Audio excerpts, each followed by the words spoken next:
हर बार समय पर यात्रियों को सही समय पर पहुंचाने का दावा करने वाली इंडिगो की चरमराई हुई व्यवस्थाएं अब यात्रियों को रुला रही हैं। संकट इतना बड़ा है कि 2 दिन में 3000 से ज्यादा फ्लाइटें प्रभावित हो चुकी हैं और यह सिलसिला अब भी जारी है। डीजीसीए के दखल के बाद कंपनी ने जो सफाई दी है वो किसी के गले नहीं उतर रही। आखिर क्या इंडिगो फ्लाइट्स के इतने बड़े संकट का कारण क्या है? इंडिगो की दलीलों में वाकई क्या दम है या इंडिगो अपनी कोई बड़ी लापरवाही छिपा रही है? आज हम इसी मुद्दे पर करेंगे चर्चा, क्योंकि ये देश के तमाम यात्रियों को पिछले 2-3 दिनों से परेशान किए हुए है और अभी भी चूंकि कंपनी कह रही है कि 5 तारीख तक, संभवतः अगर स्टेटमेंट सही मैं सुन रहा हूं तो 5 तारीख तक ऑपरेशंस ठीक होंगे, तो यानी कि अभी भी त्वरित कोई समाधान निकलने वाला नहीं है। तो फिर इतने बड़े संकट की वजह क्या है? क्या कोई सीख है डीजीसीए के लेवल पर, इंडिगो के लेवल पर, पूरे एयरलाइंस के इकोसिस्टम के लेवल पर?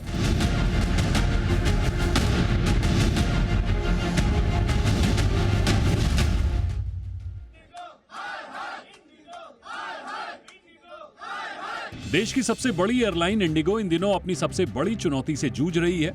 पिछले 3 दिनों से यात्रियों की परेशानी बढ़ती जा रही है। जानकारी के मुताबिक 2 दिसंबर से 4 दिसंबर तक यानी सिर्फ 3 दिनों के अंदर इंडिगो की 550 से ज्यादा फ्लाइट्स रद्द हो गई हैं और 2500 से ज्यादा उड़ानों में देरी हुई।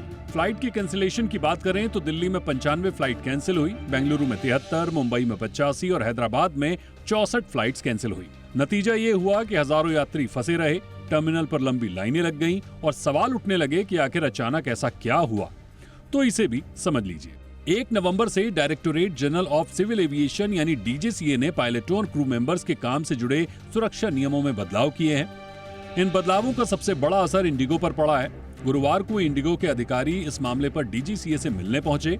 डीजीसीए ने इंडिगो से मौजूदा दिक्कतों के कारणों और उनसे निपटने के प्लान का ब्यौरा मांगा। इन नियमों का मकसद यात्रियों की सुरक्षा बढ़ाना है, इसलिए पायलटों और क्रू को पर्याप्त आराम देने पर जोर दिया गया। लेकिन इसका नतीजा ये हुआ कि एयरलाइन कंपनियों के पास अचानक पायलटों और क्रू की कमी पड़ गई। इंडिगो ने बयान जारी कर कहा कि छोटी मोटी तकनीकी खराबी, सर्दियों के कारण शेड्यूल में बदलाव, खराब मौसम, एविएशन सिस्टम में स्लो नेटवर्क और नए नियमों की वजह से ऑपरेशन पर असर पड़ा है। कंपनी का दावा है कि 5 दिसंबर तक हालात सामान्य हो जाएंगे।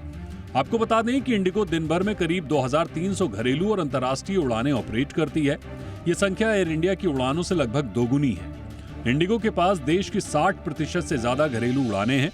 इसके पास सबसे ज्यादा 434 विमान हैं। स्टाफ की बात करें तो इंडिगो के पास 5456 पायलट और 10,212 केबिन क्रू मेंबर हैं। कुल मिलाकर 41,000 से ज्यादा स्थायी कर्मचारी हैं। ऐसे में अगर 10 से 20% उड़ानें भी रद्द हों या फिर देरी से चलें तो इसका मतलब है 200 से 400 उड़ानें प्रभावित होना। और यही हुआ, हजारों यात्रियों की मुश्किलें बढ़ गई। फिलहाल इंडिगो के लिए ये वक्त किसी इमरजेंसी से कम नहीं है। कंपनी का दावा है कि 5 दिसंबर तक हालात पटरी पर आ जाएंगे, लेकिन तब तक यात्रियों को धैर्य रखना होगा, क्योंकि आसमान में उड़ान भरने वाली इंडिगो की रफ्तार फिलहाल जमीन पर अटक गई है। ब्यूरो रिपोर्ट, जी मीडिया।